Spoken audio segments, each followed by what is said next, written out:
Hello friends, मैं नितिन चौधरी। स्वागत है आपका मेरे YouTube channel only physical education में।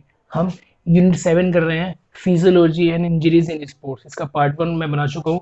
आज पार्ट 2 में इसे हम खत्म करेंगे। तो जो आज का टॉपिक है हमारा वो है effect of exercise on respiratory system, कि हमारे रेस्पिरेटरी सिस्टम पर एक्सरसाइज का क्या इफेक्ट पड़ता है। अब देख लेते हैं, जब हम एक्सरसाइज करते हैं कि तो हमारे रेस्पिरेटरी सिस्टम पे क्या इफेक्ट पड़ता है। जो नॉर्मल पर्सन होते हैं उन पर क्या होता है, और जो अच्छे एथलीट होते हैं उन पर क्या इफेक्ट पड़ता है। ठीक है, पहला है लंग्स वॉल्यूम या लंग्स कैपेसिटी। जो नॉर्मल पर्सन होता है उनकी लंग कैपेसिटी नॉर्मल होती है, ठीक है। लेकिन जो अच्छे एथलीट होते हैं, मीन्स के हम एक्सरसाइज के थ्रू लंग्स वॉल्यूम बढ़ा सकते हैं। होता क्या है, लंग्स वॉल्यूम होता क्या है कि मैक्सिमम एयर लेना, मैक्सिमम एयर लेना और जोर से हवा को छोड़ देना, मतलब ऑक्सीजन बाहर निकाल देना। ये होता है लंग्स वॉल्यूम, जो कि एक एथलीट में, एक अच्छे प्लेयर में, एक नॉर्मल पर्सन के मुकाबले ज्यादा होता है। ठीक है, नेक्स्ट है ब्रीथिंग फ्रीक्वेंसी।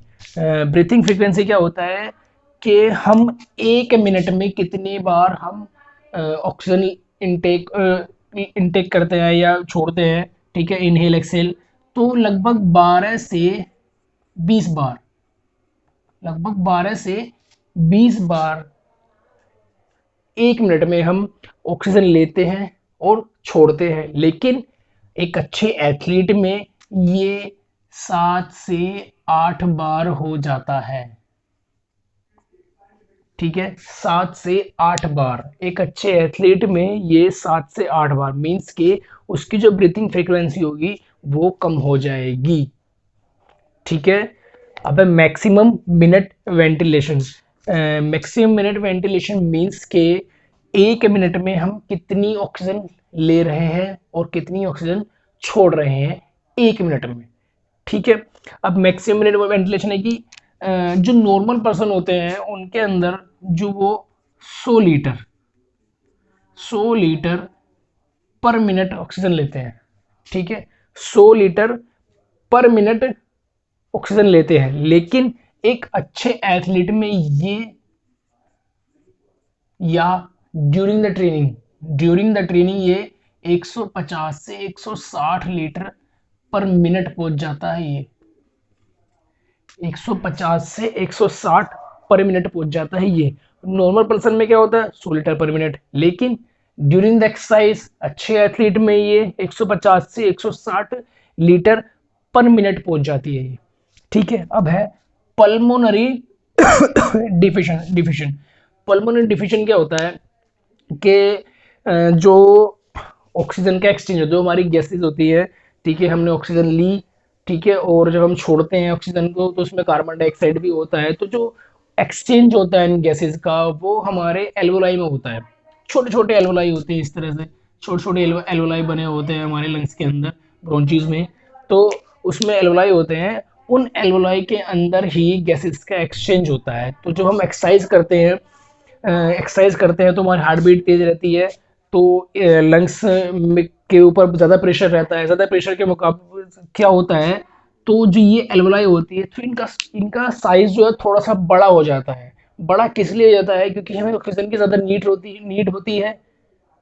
ऑक्सीजन की ज़्यादा नीड होती है तो इनके ऊपर ज़्यादा प्रेशर रहता है, तो इनका साइज बड़ा हो जाता है। इसलिए उस समय पे ज़्यादा ऑक्सीजन जो गैसेज एक्सचेंज होता है वो जल्दी जल्दी होने लगता है। ठीक है, तो पल्मोनरी डिफिशन क्या होता है कि जो पल्मोनरी, जो हमारे एल्वोलाई होते हैं, एल्वोलाई जो एल्वोलाई होते हैं छोटे छोटे, इनका साइज थोड़ा बड़ा हो जाता है। बड़ा होने के साथ, बड़े होने पे क्या होता है, जो गैसेस का एक्सचेंज प्रोसेस है वो जल्दी जल्दी होने लगता है, क्योंकि हम एक्सरसाइज कर रहे हैं। एक्सरसाइज करने में हमें ऑक्सीजन की ज़्यादा नीड है, ऑक्सीजन लेते हैं तो जो एक्सचेंज होता है वो यहाँ से होता है एल्वोलाई में। ठीक है, वेंटिलेटरी एफिशिएंसी मींस के एक अच्छे एथलीट और एक नॉर्मल पर्सन में जो ब्रीथिंग है उसके कंपैरिजन दिखाया गया है। इसमें क्या होता है कि एक नॉर्मल पर्सन जो होता है वो लगभग 15 लीटर ऑक्सीजन में, 15 लीटर एयर से 1 लीटर ऑक्सीजन लेता है। ठीक है, 15 लीटर एयर से 1 लीटर ऑक्सीजन लेता है एक नॉर्मल पर्सन, हम वेंटिलेटरी एफिशिएंसी की बात कर रहे हैं।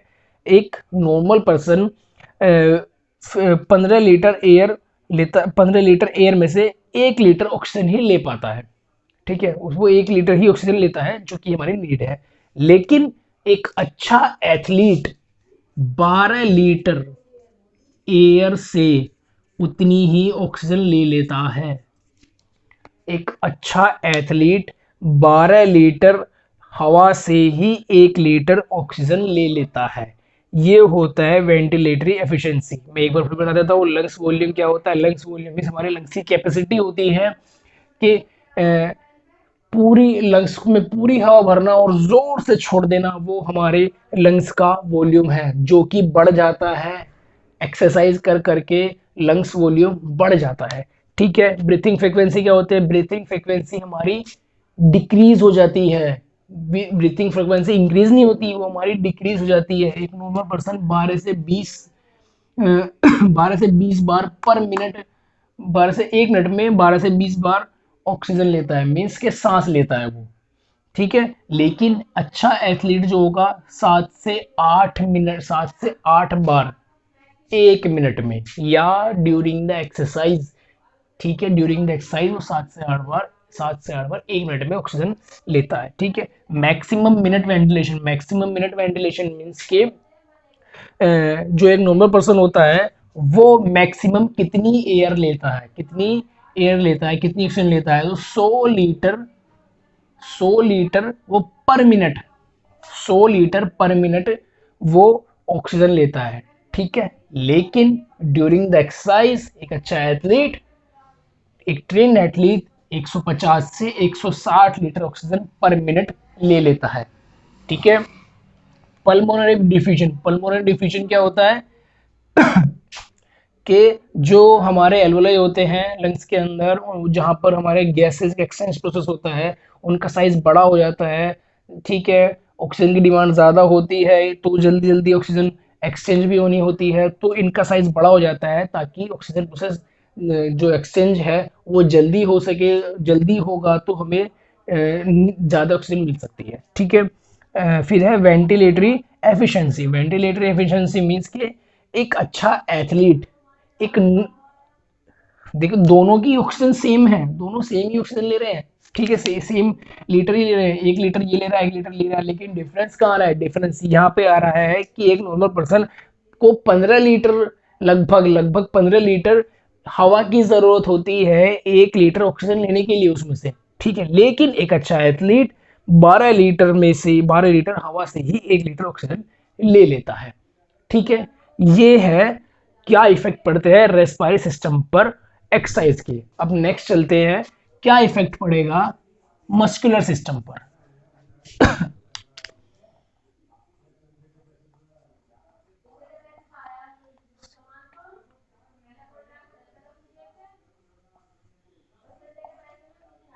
ठीक है, मस्कुलर सिस्टम पर क्या इफेक्ट पड़ेगा।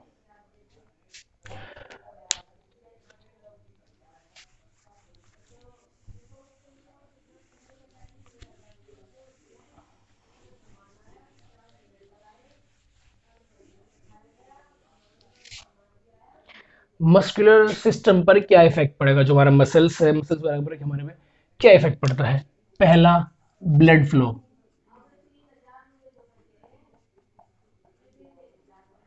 इंक्रीज, ब्लड फ्लो जो होगा वो इंक्रीज हो जाएगा जब भी हम एक्सरसाइज करेंगे। ठीक है, कुछ भी एक्सरसाइज कर रहे हैं हम, दौड़ रहे हैं, रनिंग कर रहे हैं, तो क्या होगा, वहाँ बॉडी को टेम्परेचर हाई होगा। टेम्परेचर हाई होगा तो ब्लड की नीड ज़्यादा होगी, ब्लड की नीड ज़्यादा होगी, उस वजह से ब्लड सर्कुलेशन, जो ब्लड का फ्लो है वो तेजी से बॉडी के अंदर होगा। ठीक है, ठीक है, जब भी एक्सरसाइज करेंगे तो बॉडी का टेम्परेचर थोड़ा बढ़ जाता है, और जहां बॉडी का टेम्परेचर बढ़ता है तो ब्लड का फ्लो भी बढ़ने लगता है, ताकि जिस जगह टेम्परेचर हाई है वहां के टेम्परेचर को नॉर्मल कर सके। ठीक है, दूसरा है मसल साइज,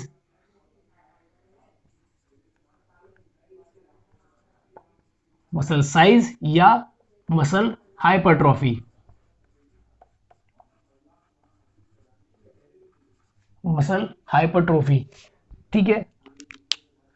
मसल साइज या muscle hypertrophy means hypertrophy means होता है मसल्स के साइज का बढ़ जाना, ठीक है। हाइपर, हाइपर मींस ज्यादा, बड़ा, ठीक है। और हाइपो मींस घट जाना यानी कि कम। तो उसमें क्या होगा, जैसे जब हम एक्सरसाइज करते हैं, एक्सरसाइज करते हैं हम, तो क्या होता है हमारी मसल्स का साइज भी बढ़ जाता है, भी हाइपरट्रोफी होती है, मसल्स का साइज भी बढ़ने लगता है, ठीक है। जैसे जिम जा रहे हैं हम, जिम में अगर हम डंबल यूज कर रहे हैं, बाइसेप्स कर रहे हैं, तो क्या होता है जो हमारी मसल्स का साइज होता है वहां पर वो बढ़ने लगता है, तभी लोग बाग थोड़े हेल्दी हो जाते हैं, ठीक है। तीसरा है मसल बायोकेमिस्ट्री,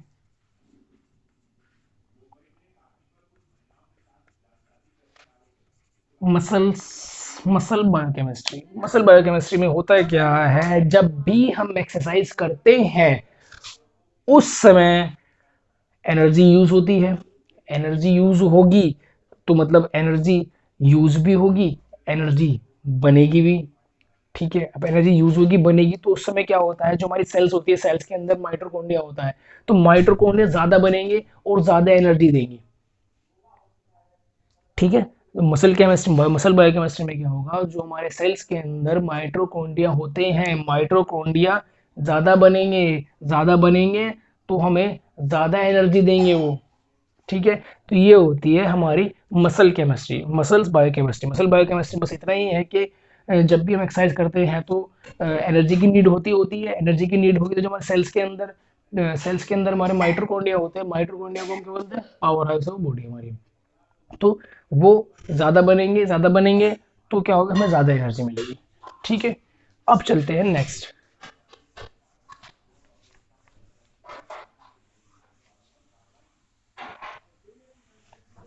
अब चलते हैं हम स्पोर्ट्स इंजरीज पर, कि स्पोर्ट्स इंजरीज होती क्या है, कौन कौन सी होती हैं। अब अगर मैं बात करूं स्पोर्ट्स इंजरीज की,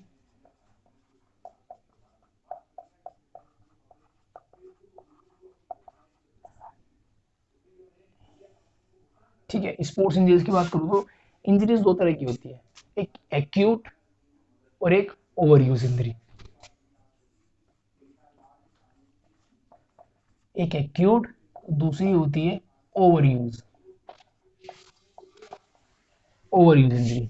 अब एक्यूट कौन सी होती है, ओवर यूज कौन सी होती है। एक्यूट होती हैं वो इंजरी जो तुरंत लगती हैं, मान लीजिए मैं गिर गया, मेरी चोट लग गई, ठीक है, तो वो क्या हुई, वो एक्यूट इंजरी हुई, ठीक है। 12 घंटे की जो चोट होती है वो एक्यूट इंजरी के अंदर आती है, मीन्स के जो 12 घंटे के अंदर ठीक हो जाती है वो एक्यूट इंजरी के अंदर आती है, ठीक है। दूसरी होती है over use injury, over use में दोबारा से, कि मान लीजिए किसी को दिक्कत हुई, हाथ में कलाई में दिक्कत हुई, हल्का सा पेन हुआ, उसने इग्नोर कर दिया, लेकिन धीरे धीरे जब वो उसका यूज इसका यूज करे जा रहा है, करे जा रहा है, करे जा रहा है, लेकिन करने के बाद क्या होता है, वो इंजरी ज्यादा बड़ी हो जाती है, इंजरीज वो ज्यादा बड़ा रूप ले लेती है, तो उसे बोलते हैं ओवर यूज इंजरी। इसका एग्जाम्पल है टेनिस एल्बो। टेनिस एल्बो यहाँ की एक प्रॉब्लम है, इंजरीज है जो कि क्रिकेट में, बैडमिंटन में, टेनिस में, टेबल टेनिस में, इसमें ज्यादा देखी जाती है। होता है क्या है, जब हम बैडमिंटन खेलते हैं या टेनिस खेलते हैं, इस तरह से यूज करते हैं, या क्रिकेट में शॉट मारते हैं, उससे क्या होता है, सीधे सीधा इफेक्ट यहाँ पड़ता है, ठीक है। जब तो हम इतना सोचते हैं हल्का पेन होता है, थोड़ा बहुत नॉर्मल ट्रीटमेंट कर लेते हैं, लेकिन धीरे धीरे धीरे धीरे धीरे धीरे वो इंजरी बड़ी होती चली जाती है, जिसका एग्जाम्पल है सचिन तेंदुलकर, जो कि अपनी पूरी लाइफ में टेनिस एल्बो की प्रॉब्लम से जूझते रहे थे, ठीक है। टेनिस एल्बो एक नॉर्मल ओवर यूज इंजरीज है, ठीक है। अगर हम उसे इग्नोर कर देते हैं वो धीरे धीरे धीरे धीरे बढ़ती चली जाती है, वो ओवर यूज इंजरीज के यहाँ आते हैं। अब देख लेते हैं कि इंजरीज होती कैसी कैसी हैं, ठीक है। स्पोर्ट्स इंजरीज कौन कौन सी होती है। पहला होता है soft tissues injuries, soft tissues injuries. दूसरा होता है bone injuries,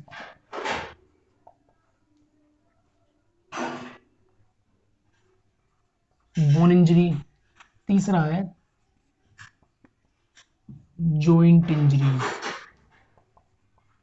classification of injuries. Injuries कितने तरह की होती है? इंजरीज तीन तरह की होती हैं, soft tissue injuries, bone injuries और जॉइंट इंजरीज। ठीक है, इनके अंदर भी बहुत सारी इंजरीज होती हैं। सॉफ्ट इंजरीज कौन सी होती हैं? जो हमारी टेंडन की चोट होती है, मसल्स की चोट होती है, टिश्यूज की चोट होती है, स्किन की चोट होती है, वो हमारी हमारी सॉफ्ट टिश्यू इंजरीज के अंदर आती है। पूरा बोन इंजरीज। बोन इंजरीज कौन कौन सी होती है? हड्डी की चोटें होती हैं, मीन्स जैसे फ्रैक्चर। जॉइंट इंजरी कौन सी होती है? जॉइंट इंजरीज वो भी हड्डी की चोटें होती हैं, या डिसलोकेशन बोल सकते हैं इन्हें। ठीक है, वो जॉइंट इंजरीज के अंदर आती हैं। अब हम पहले पढ़ लेते हैं एक बार soft tissue injuries. Soft tissue injury पढ़ लेते हैं हम एक बार। सॉफ्ट टिश्यू इंजरीज में पहली है एब्रेशन।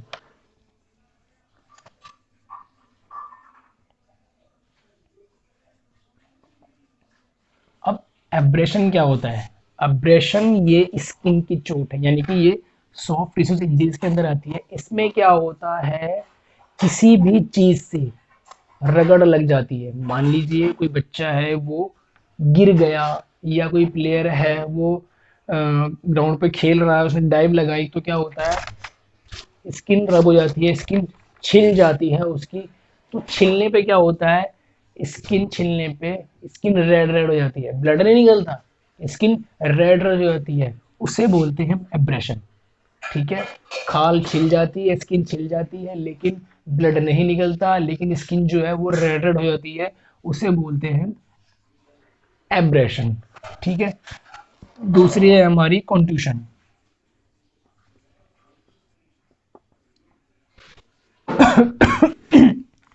कॉन्ट्यूशन में क्या होता है कि किसी बाहरी चीज से चोट लगना। मान लीजिए कोई प्लेयर है, क्रिकेट खेल रहा है, बॉल लग गई उसके हाथ में, तो क्या होता है? इसमें मसल्स जो हैं, उसके टिश्यूज जो होते हैं वो कुचल जाते हैं।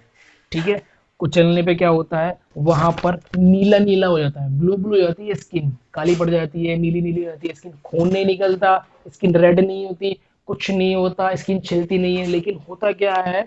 वहां पर स्किन जो है, जो स्किन मसल जो है वो कुचल जाती है, उसके टिश्यूज कुचल जाते हैं, जिसकी वजह से वो स्किन जो वहां से ब्लू ब्लू हो जाती है, नीली पड़ जाती है स्किन, उसे बोलते हैं कॉन्ट्यूशन। तीसरा है हमारा लैसिरेशन।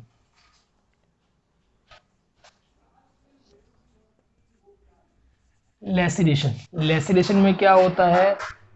स्किन पे रगड़ लगती है, रगड़ लगने पे स्किन रेड होगी और ब्लड भी आएगा। ठीक है, इसमें क्या था? एब्रेशन में रगड़ लगेगी लेकिन स्किन रेड रेड हो जाएगी, खून नहीं निकलेगा। लेसरेशन में क्या होगा? स्किन पे रगड़ लगेगी और खून भी आएगा, ये होता है लेसरेशन। चौथा है हमारा इंसिशन।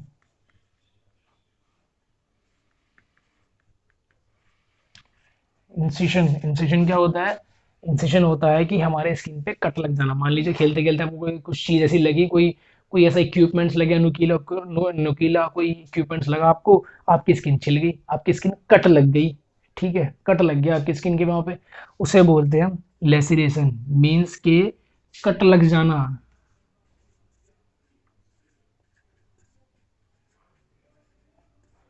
कट लग जाना ये होता है इंसिशन में। ठीक है, अब अगली है हमारी स्प्रेन।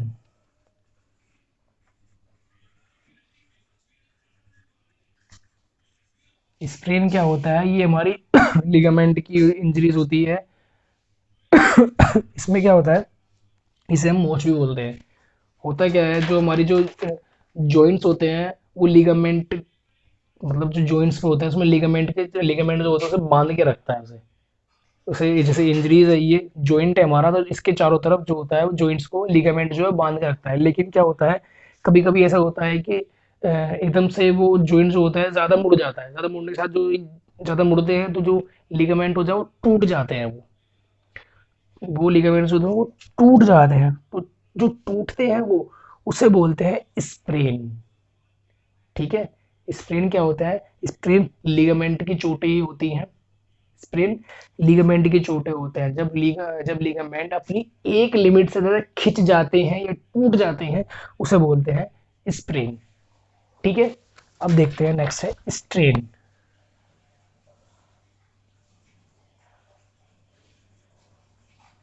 स्ट्रेन हमारी मसल्स की चोट है। होता क्या है, मसल्स का अपनी एक लिमिट से ज्यादा खिंच जाना।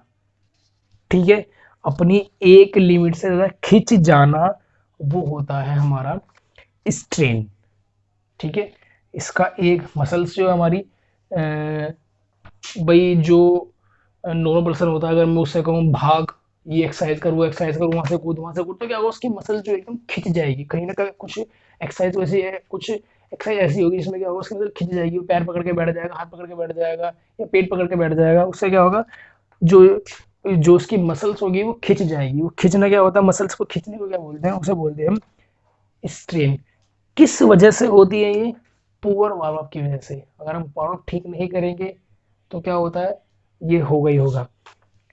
इन सभी में ठीक करने के लिए, सभी में हम जो स्प्रेन स्ट्रेन है, इसमें हम राइस यूज करते हैं, RICE, राइस।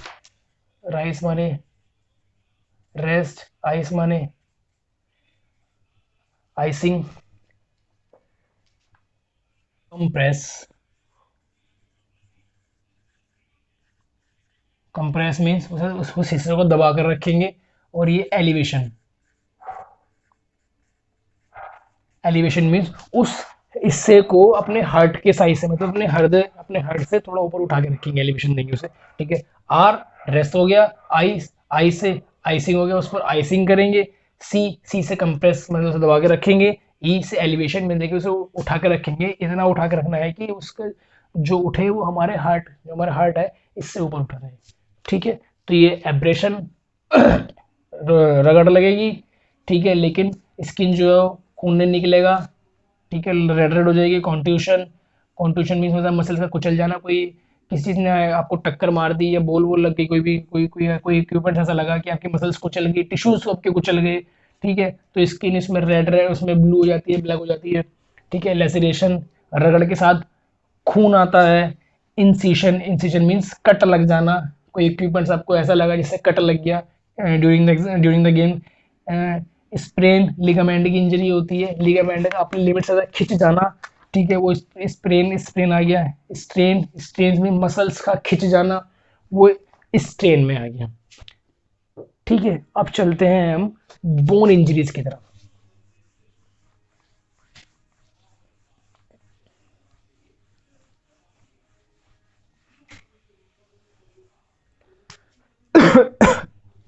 हमारा सेकंड है bone injuries.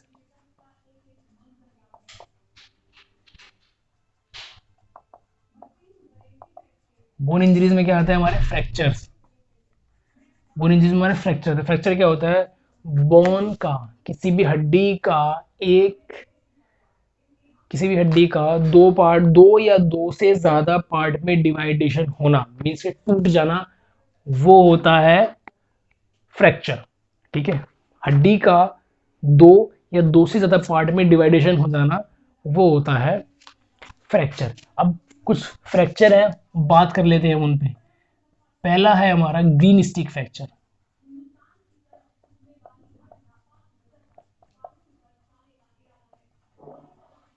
Green stick fracture है हमारा पहला।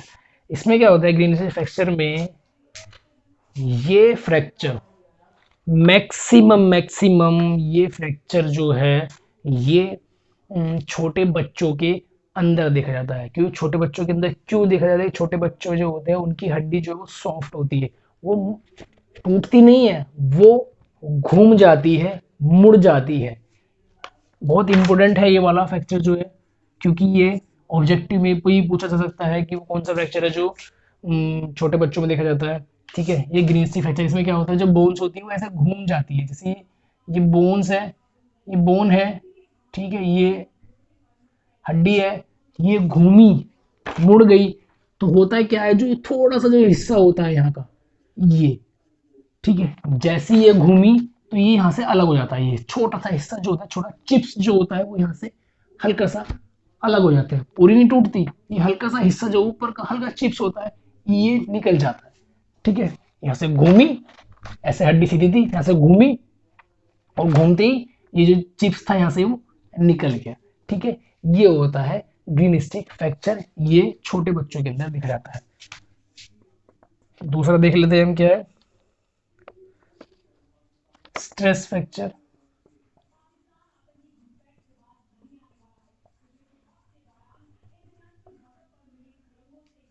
स्ट्रेस फ्रैक्चर, स्ट्रेस फ्रैक्चर भी हमारा ये ओवर यूज इंजरीज के अंदर आता है। Over use injuries mean stress fracture इसे ऐसे बोलते हैं, मान लीजिए आपको कोई हड्डी की चोट लगी, हड्डी नहीं टूटी, चोट लगी आपको, चोट लगने पे हुआ क्या, चोट लगने पे होता क्या है, आपने उसकी केयर नहीं की अच्छी तरह, फिर से आप उसी चीज को आप कोई वर्क करने लगे, वर्क करने पर जो वर्क लोड है, सीधा सीधा जो वर्क लोड है वो आपके उसी पार्ट पर पड़ रहा है। हड्डी टूटेगी नहीं, बाल आ जाता है हड्डी के अंदर, हड्डी टूटती नहीं है, उसमें बाल आ जाता है उस हड्डी के अंदर। ठीक है, उस सीधा इफेक्ट उस हड्डी के अंदर होता है जहां वो पहले चोट लगी थी आपको, उसे बोलते हैं हम स्ट्रेस फ्रैक्चर। ठीक है, क्या होता है, आपको कोई पहले चोट लगी है लेकिन आपने उसे क्या हुआ, उसे इग्नोर कर दिया, आपने उसे इग्नोर करने पर, आपने उसे इग्नोर कर दिया, आप फिर से कोई वर्क कर रहे हैं, वर्क लोड सीधा उसी पार्ट पर पड़ रहा है, उसी बोन पर पड़ रहा है, उसी जॉइंट पर पड़ रहा है। होता क्या है, जॉइंट पर पड़ने के साथ वहीं उस जगह हड्डी में बाल आ जाता है, हल्का सा निशान पड़ जाता है उस हड्डी के अंदर, उसे बोलते हैं स्ट्रेस फ्रैक्चर। ठीक है, हड्डी टूटती नहीं है लेकिन हड्डी के अंदर हल्का सा बाल आ जाता है, निशान आ जाता है हड्डी के अंदर, उसे बोलते हैं स्ट्रेस फ्रैक्चर। थर्ड है हमारा कम्युनिटेड फ्रैक्चर।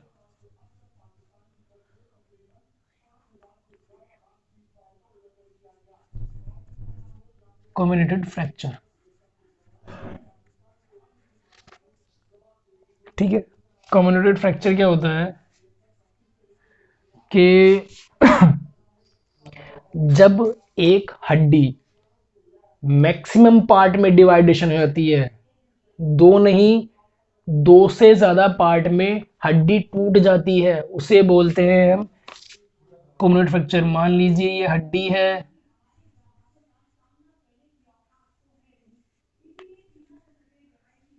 ठीक है, ये हड्डी है, तो होगा क्या, हड्डी दो पार्ट में डिवाइड नहीं होगी, हड्डी मैक्सिमम पार्ट में डिवाइड हो जाएगी, ऐसे हड्डी टूट जाएगी, मैक्सिमम पार्ट में हड्डी टूट जाएगी, दो पार्ट में डिवाइड होगी, हड्डी का मतलब एक जगह से चूरा चूरा हो जाएगा, उसे बोलते हैं हम कम्युनिटेड कम्युनिटेड फ्रैक्चर।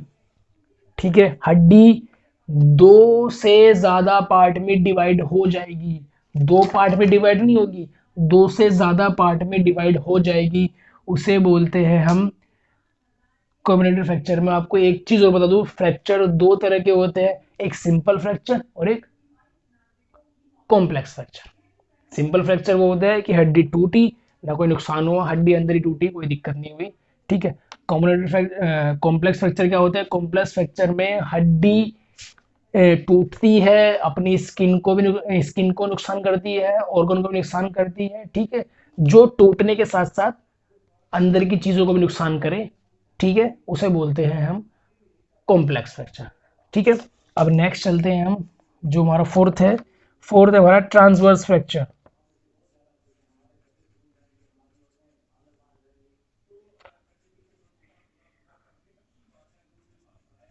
ट्रांसवर्स फ्रैक्चर, ठीक है, ट्रांसफर फ्रैक्चर। अब ट्रांसवर्स फ्रैक्चर क्या होता है, किसी भी लंबी हड्डी, कोई भी लंबी हड्डी है, ठीक है, कोई भी लंबी हड्डी है, उसका बिल्कुल सीधा इस तरह से टूट जाना, ठीक है, उसका इस तरह से टूट जाना वो होता है ट्रांसवर्स फ्रैक्चर। कोई भी लंबी हड्डी है, मान लीजिए हमारी टीबिया है, टीबिया हड्डी है, ठीक है, उसको वो टूट गई, हमारी या जो स्पाइनल हड्डी है सीधी लंबी है, वो बीच में से ऐसे टूट गई, ठीक है, इस तरह से टूट गई वो, उसे बोलते हैं हम ट्रांसवर्स फ्रैक्चर। ठीक है, हर फ्रैक्चर का अपने अपना एक है, ठीक है, डॉक्टर को ट्रीटमेंट कराना होता है, ट्रीटमेंट में कुछ पिल्स खानी पड़ती हैं, रेस्ट करना पड़ता है, इन सब फ्रैक्चर्स में सब में यही है, रेस्ट करने हैं। अब नेक्स्ट है हमारा जो फिफ्थ फ्रैक्चर है हमारा, वो है हमारा ओब्लिक फ्रैक्चर।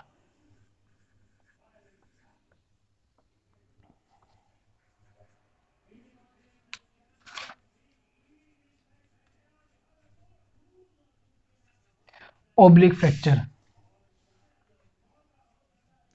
ओब्लिक फ्रैक्चर में क्या होता है, जो हड्डी होती है हमारी,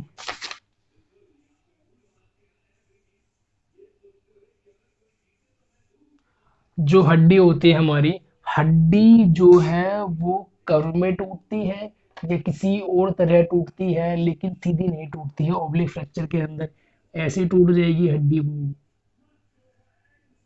ऐसे टूट जाएगी हड्डी वो, कर्व बन जाएगा, कुछ भी बन जाएगा, लेकिन वो ऐसे नहीं टूटेगी।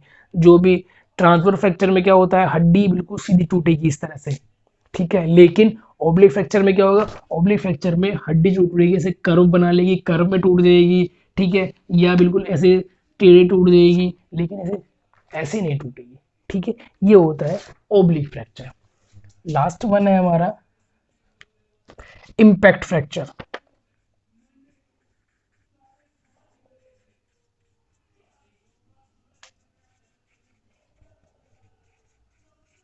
इम्पैक्टेड फ्रैक्चर क्या होता है, इसमें क्या होता है, इस फ्रैक्चर में एक हड्डी टूटी, मान लीजिए हड्डी है, ये इस तरह से जॉइंट्स है, ये हड्डी टूटी, हड्डी टूटने के साथ साथ टूटती है और दूसरे ऑर्गन को नुकसान करती है, दूसरे ऑर्गन को पर इम्पैक्ट डालती है, इम्पैक्ट डालती है दूसरे ऑर्गन पर, ठीक है। ये हड्डी यहाँ टूटी और दूसरे ऑर्गन में घुस जाएगी या दूसरी किसी हड्डी पर जाकर टक्कर मारेगी, ठीक है, उसे बोलते हैं हम इम्पैक्ट फ्रैक्चर। हड्डी टूटी, हड्डी टूटी, हड्डी टूटने के साथ किसी और दूसरे ऑर्गन पर, किसी और दूसरे ऑर्गन पर या किसी दूसरे हड्डी पर जाकर इम्पैक्ट करे, ठीक है, उसे बोलते हैं हम इम्पैक्ट फ्रैक्चर, ठीक है। तीन तरह की इंजरी है, soft tissues injuries, bone injuries, joint injuries. Bone injuries green stick fracture, maximum year fracture बच्चों के अंदर, छोटे बच्चों के अंदर देखा जाता है, न्यू बोर्न्स जी बेबीज जो होते हैं उनके अंदर देखा जाता है, 1 साल तक के बच्चों के अंदर देखा जाता है। उसमें क्या होता है, हड्डी टूटती नहीं है, हड्डी घूम जाती है, क्योंकि उनकी हड्डियां बहुत सॉफ्ट होती हैं, तो उनकी हड्डी घूम जाती है, घूमने पर क्या होता है, जो हल्का सा जो यहाँ का पार्ट होता है, हल्का सा बहुत चिप्स टाइप्स जो हड्डी होती है वहां से उखड़ जाती है, उसे बोलते हैं हम ग्रीन स्टिक फ्रैक्चर।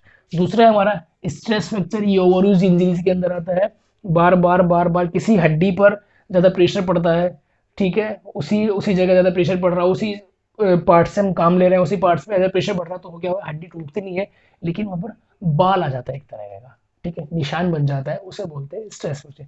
तीसरा है हमारा कम्युनेटेड फ्रैक्चर। कम्युनेटेड फ्रैक्चर क्या होता है, इसमें क्या होता है, हड्डी मैक्सिमम पार्ट में डिवाइडेशन हो जाती है, हड्डी जो होगी इसमें 2 से ज्यादा पार्ट में टूट जाती है, 2 से ज्यादा पार्ट में डिवाइड हो जाती है, चूरा हो जाती है, उसे बोलते हैं कम्युनेटेड फ्रैक्चर, ठीक है। तीसरा है हमारा ट्रांसफर फ्रैक्चर। ट्रांसफर फ्रैक्चर क्या होता है, जो हमारी शरीर की लंबी हड्डी होती है, ठीक है, वो हड्डी बिल्कुल सीधी टूट जाती है, ऐसे बिल्कुल सीधी लाइन से ऐसे सीधी टूट जाती है उसमें से, ठीक है, 2 पार्ट में डिवाइड हो गए, ऊपर नीचे बिल्कुल सीधे तरीके से, उसे बोलते हैं हम ट्रांसफर फ्रैक्चर। ओब्लिक फ्रैक्चर क्या होता है, हड्डी 2 पार्ट में डिवाइड होगी, लेकिन हड्डी सीधी नहीं टूटेगी, वो कर्व बना लेगी, ये ऐसे इस तरह टेढ़े में टूटेगी। अगर जो कोई हड्डी ऐसे टूट जाएगी वो ट्रांसफर फ्रैक्चर के अंदर आ जाएगी, लेकिन जो हड्डी इस तरह टूटेगी वो ओब्लिक फ्रैक्चर के अंदर आ जाएगी। इम्पैक्ट फ्रैक्चर क्या होता है, इम्पैक्ट फ्रैक्चर में हड्डी टूटेगी, हड्डी टूटने के साथ साथ जो साथ में उसके पार्ट है, मीन्स के जो आसपास के ऑर्गन है उस पर भी इम्पैक्ट डालेगी, उन्हें भी नुकसान पहुंचाएगी। ये है हमारे इस फ्रैक्चर्स। अब देख लेते हैं डिसलोकेशन क्या हो, वो जॉइंट, तीसरी होती है जॉइंट इंजरी।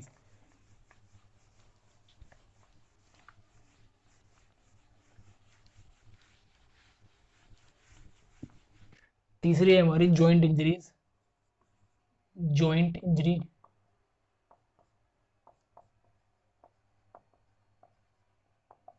जॉइंट इंजरीज के अंदर क्या आता है, एक चीज हमारी डिसलोकेशन।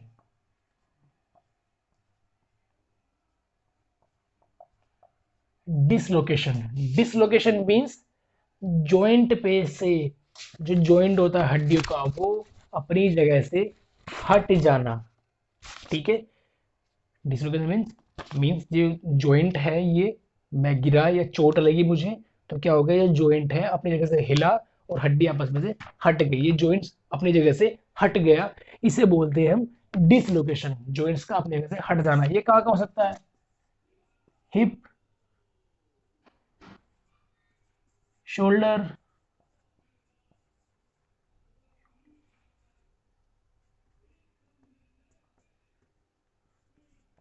लोअर जो, लोअर जो मीन्स निचला जबड़ा, ठीक है। तो ये यहाँ इन इन जगहों पर शरीर के इन पार्ट्स में डिसलोकेशन हो सकता है।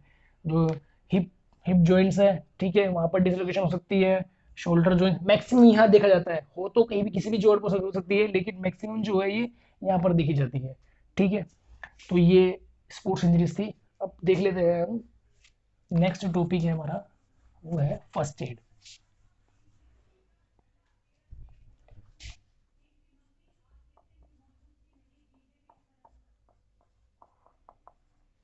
फर्स्ट एड, फर्स्ट एड यानी कि प्राथमिक उपचार। फर्स्ट एड होता क्या है, जब भी किसी को कोई चोट लगे, कैसी भी चोट लगे, ठीक है, बाहर रोड पे किसी का एक्सीडेंट हो गया, या ग्राउंड पर कोई किसी प्लेयर को चोट लग गई, या घर में किसी को चोट लग गई, जो सबसे पहले उसे ट्रीटमेंट दिया जाता है वो होता है फर्स्ट एड। मान लीजिए, मान लीजिए घर पे आपने बाहर किसी, जैसे प्लेयर है, कोई प्लेयर है, उसे ग्राउंड पे चोट लगी, चोट लगने पे क्या किया आपने, उसकी आइसिंग की, बैंडेज वगैरह कर दी, तो वो क्या हो गया, वो फर्स्ट एड हुआ, ठीक है। वो चीज हुई फर्स्ट एड जो उसे नीड होती है, मतलब कि चोट लगने के तुरंत बाद जो भी ट्रीटमेंट उसे दिया जाता है वो फर्स्ट एड होता है, ठीक है। अब इसके ऑब्जेक्टिव्स क्या होते हैं, ऑब्जेक्टिव्स में कुछ भी डाल सकते हैं आप इसमें, कि सीपीआर दिया जा सकता है उसे, ठीक है, उसे हम हॉस्पिटल तक पहुंचाएं, ठीक है, मैक्सिमम जो हो सकता है उसकी वो हेल्प करें। तो ये सब इसके ऑब्जेक्टिव में आते हैं, ठीक। तो यहाँ पर ये हमारा physiology and injuries in sports chapter यहीं पे खत्म हो जाता है। मेन इंपोर्टेंट टॉपिक है ये फिजिकल एजुकेशन का, 6 से 7 नंबर का इसमें आता ही आता है। एक फ्रैक्चर आता है, एक इंजरीज जरूर आएगी इस चैप्टर के अंदर से। तो effect of exercise on respiratory system या कार्डियोवास्कुलर सिस्टम या फिर मस्कुलर सिस्टम, किसी पे भी एक इफेक्ट पे क्वेश्चन बनता ही बनता है, ठीक है। तो ये यूनिट 7 आज खत्म होती है। अगर आपको मेरा पढ़ाया अच्छा लगे तो प्लीज़ मेरे चैनल को लाइक करें, सब्सक्राइब करें। Thank you.